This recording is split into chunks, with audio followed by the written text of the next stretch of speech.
Hi friends, welcome to my channel. இன்னைக்கு நம்ம சேனல்ல என்னோட கஸ்டமர் புடவையை நான் எப்படி மெஷர்மென்ட் எடுத்து ரிப்பீட் பண்றேன்றதை இந்த வீடியோ ஃபுல்லா நம்ம பார்க்க போறோம். நான் ஆல்ரெடி அவங்களோட மெஷர்மென்ட் எடுத்துட்டேன். அந்த மெஷர்மென்ட் வச்சு புடவையில சேஃப்டி பின்னால் நம்ம மார்க் பண்ணிட்டு தென் ப்ளீட்ல எடுத்துட்டு நம்ம அயனிங் கொடுக்க போறோம். வாங்க பார்க்கலாம். இந்த புடவை தான் கஸ்டமருடைய புடவை. அவங்க என்கிட்ட கொடுக்கும்போது இப்படி தான் இருந்தது. இதை நம்ம அழகா ரிப்பீட் பண்ண போறோம். பாருங்க. ப்ளீட் பண்ணுறதுக்கு முன்னாடி என்ன பண்ணணும் அப்படின்னா, நம்ம யூஸ் பண்ணக்கூடிய டேபிள் இருக்குங்களா, ஃபஸ்ட்டு க்ளீன் பண்ணிடணும். அயன் பாக்ஸையும் க்ளீன் பண்ணி ஏன் அப்படின்னா, நம்ம யூஸ் பண்ணாமல் இருக்கும்போது டஸ்ட்டெல்லாம் இதில் இருக்கும்.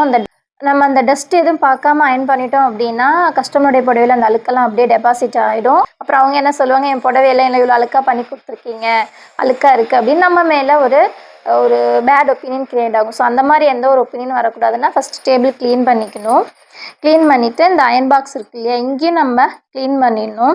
அயனிங் பண்ணுறதுக்கு தேவையான பொருட்கள் கிளிப்பு, சேஃப்டி பின், புடவை, மெஷரிங் டேப்பு, அயனிங் மேட்டு, அயனிங் டேபிள் இருக்குங்க, அயனிங் டேபிள், ஸ்டீம் அயன் பாக்ஸ் இதெல்லாம் எடுத்துக்கணும். கஸ்டமர் மெஷர்மெண்ட் ஃபஸ்ட்டு பின் 38, செகண்ட் மெஷர்மெண்ட் 58, தேர்ட் பின் 38. பேக் ஹைட்டை சேரீயில் நான் மெஷர்மெண்ட் பண்ணுறேன். 38 எங்கே வருதோ அந்த இடத்துல நான் ஒரு சேஃப்டி பின்னால் செக்யூர் பண்ணுறேன். நான் பண்ணுற மாதிரியே நீங்கள் பண்ணிக்கோங்க. பல்லு ப்ளீட்டோடைய ஸ்டார்டிங் பாயிண்ட்லேருந்து எந்த இடத்துல 38 வருதோ அந்த இடத்துல நீங்கள் ஒரு பின் பண்ணிக்கோங்க.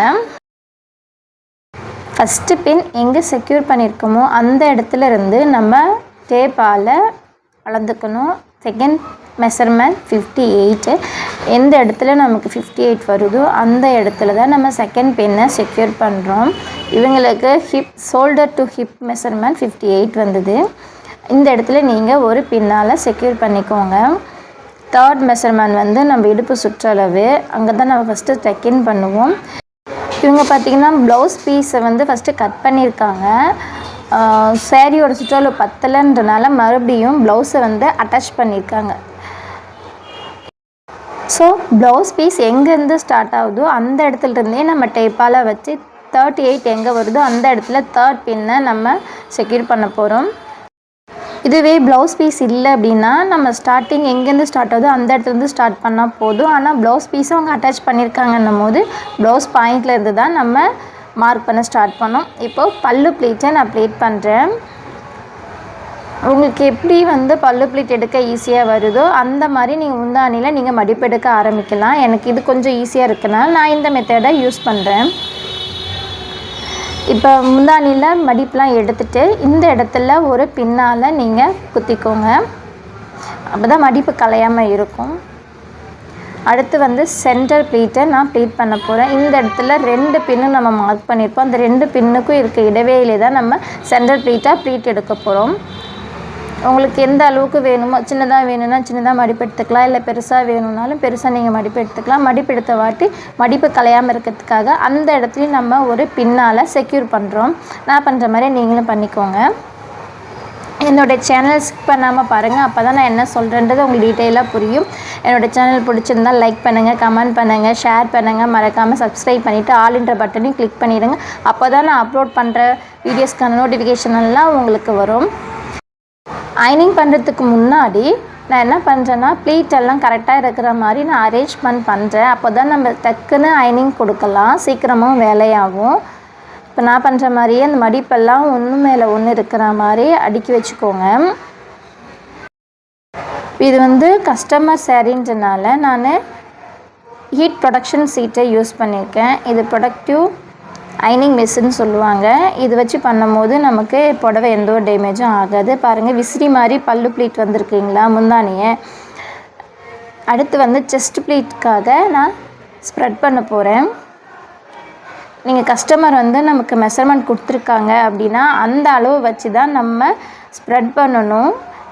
இப்போ எனக்கு இவங்க ஃபீடிங் மதராக இருக்கிறனால எனக்கு சைடில் கவர் பண்ணுங்க அப்படின்னு அவங்க ஸ்பெசிஃபையாக சொன்னனால நான் chest pleat apex to apex point மட்டும் நான் மெஷர்மெண்ட் எடுத்திருக்கேன். அவங்களுக்கு 11. பால் பின் எடுத்து 2 பக்கமும் நான் அந்த அளவை மார்க் பண்ணியிருக்கேன். அப்போ தான் நம்ம ஸ்ப்ரெட் பண்ணும்போது கம்மியாகவோ இல்லை அதிகமாகவோ நம்ம ஸ்ப்ரெட் பண்ண மாட்டோம். 2 சைடும் பின்னால் டேபிளில் குத்திக்கோங்க. அந்த இடையில் மட்டும் நம்ம புடவையை ஸ்ப்ரெட் பண்ணிவிட்டு மேலே அயனிங் மேட்டை வச்சு மறுபடியும் நான் ஸ்டீம் கொடுக்க ஆரம்பிக்கிறேன். பாருங்கள் நான் எப்படி கொடுக்குறேன்னு பாருங்கள். உங்களுக்கு இனி எந்த மாதிரியான வீடியோஸில் வேணும்னு நீங்கள் கமெண்ட் பாக்ஸில் கமெண்ட் பண்ணிங்கன்னா நான் அந்த வீடியோஸ் தான் நான் அப்லோட் பண்ணுறேன். இதை அப்படியே கொஞ்சம் முன்னாடி டேபிள் மேலே நகர்த்தி வச்சுட்டு அதுக்கு கீழே இருக்க பார்ட்டையும் நம்ம அரேஞ்ச்மெண்ட் பண்ணி அது மேலேயும் நம்ம ஸ்டீம் கொடுக்குறோம். இதுக்கும் நான் அயனிங் மேட்டை யூஸ் பண்ணி தான் கொடுக்குறேன். ஏன்னா கஸ்டமரோட புடவை எந்த மாதிரி டைப்புன்னு நமக்கு தெரியாது. இவங்க வந்து ட்ரை வாஷும் கொடுப்பாங்க. ஸோ நீங்கள் புதுசாக பழகுறீங்கன்னா கண்டிப்பாக அயனிங் மேட்டை வச்சு யூஸ் பண்ணுங்கள். அப்போ தான் சேஃப்டியாக இருக்கும், பயம் இல்லாமல் பண்ணுவீங்க.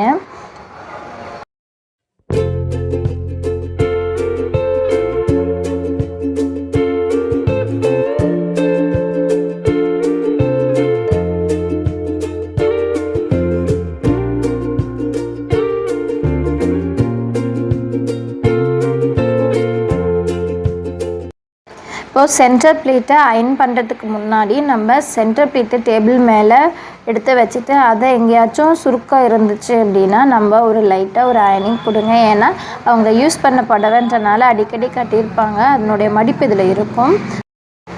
இப்போ என்ன பண்ணுறேன்னா அயனிங் மேட்டை வச்சு மேலே ஒரு அயனிங் கொடுக்க போகிறேன் ரஃப்பாக. ஏன்னா மடிப்பெல்லாம் கொஞ்சம் மொத்தமாக இருக்குது, அதனால் ஒரு லைட் அயனிங் கொடுத்துட்டு அதுக்கப்புறமா நான் என்ன பண்ணுறேன்னா மடிப்பெல்லாம் 1 by 1 அரேஞ்ச்மெண்ட் பண்ணிவிட்டு ஒவ்வொரு மடிப்புக்கு இடையில் ஒரு சின்னதாக கேப்பை விட்டு தான் நான் எப்பயுமே செக்யூர் பண்ணுவேன்.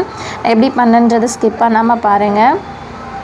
இப்போ அயனிங் பண்ணிவிட்டு ஒவ்வொரு மடிப்புக்கும் இடையில் பாருங்கள் ஒரு சின்னதாக ஒரு கேப்பை விட்டு இடைவேளை விட்டு தான் நான் எடுத்து வைக்கிறேன். இந்த கேப் உங்களோட விஷ் தான்.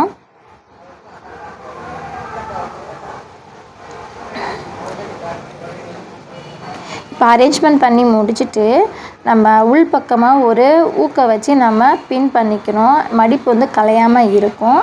மேலே முடிச்சுட்டு நடுப்பகுதி இருக்குது இல்லைங்களா, அந்த இடத்துல எல்லாமே நம்ம இப்படி கையை உள்ளே விட்டு மடிப்பெல்லாம் அரேஞ்ச்மெண்ட் பண்ணணும். ஏன்னா ஒரு சில மடிப்பெல்லாம் உள்ளே ரொம்ப அழுத்தமாக இருக்கும். அதனால் நம்ம கரெக்டாக ஒவ்வொரு மடிப்பும் ஒன்றும் பின்னாடி ஒன்றும் வர மாதிரி எடுத்து வைக்கணும். இப்போ நடுப்பகுதியெல்லாம் அரேஞ்ச்மெண்ட் பண்ணி முடிச்சுட்டு கீழே நம்ம அரேஞ்ச்மெண்ட் கொடுக்கணும். கீழ்ப்பகுதி ரொம்ப முக்கியம். இது பாட்டம் சைடு. ஆல்ரெடி நம்ம கீழே ஒரு அயனிங் கொடுத்தனால எந்த ஒரு சுருக்கமும் இல்லாமல் அழகாக அதுவாகவே ஒரு ப்ளஃபி ப்ளீட்டாக நமக்கு கன்வெர்ட் ஆகிடுது பாருங்கள். இதுக்கு நான் எந்த ஒரு ஸ்ப்ரேயுமே யூஸ் பண்ணலை. இது நம்ம ப்ளஃபி ப்ளீட்ஸாக கொடுக்குறோம் அப்படின்னா இப்படியே கொடுத்துக்கலாம். ஆனால் நான் பாக்ஸ் ஃபோல்டிங்காக கொடுக்குறதுனால இதை மேலே நான் அயனிங் தான் பண்ண போகிறேன். பாருங்கள் எப்படி பண்ணுறேன்னு ஸ்கிப் பண்ணாமல் பாருங்கள், அப்போ தான் உங்களுக்கு புரியும். இல்லை எந்த ஒரு ஸ்ப்ரேயுமே யூஸ் பண்ணாமல் பார்க்கறதுக்கு அழகாக இருக்குது பார்த்தீங்களா.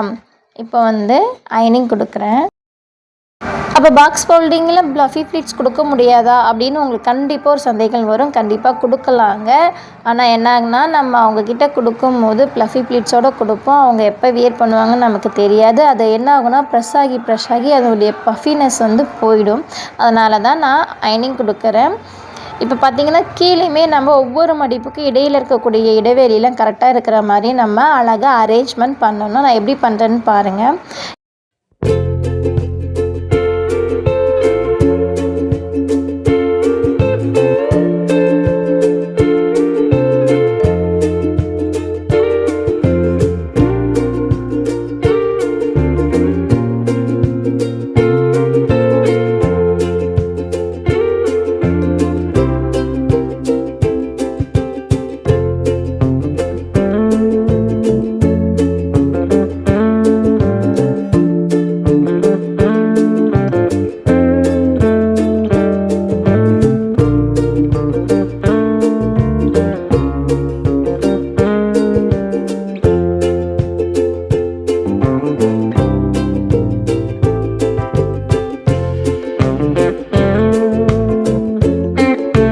மன்னிச்சிடுங்க, என்னுடைய செல்லில் ஸ்டோரேஜ் இல்லாதனால பாக்ஸ் ஃபோல்ட் பண்ணும்போது எந்த வீடியோஸும் ரெக்கார்ட் ஆகவே இல்லை. அது எனக்குமே தெரியல.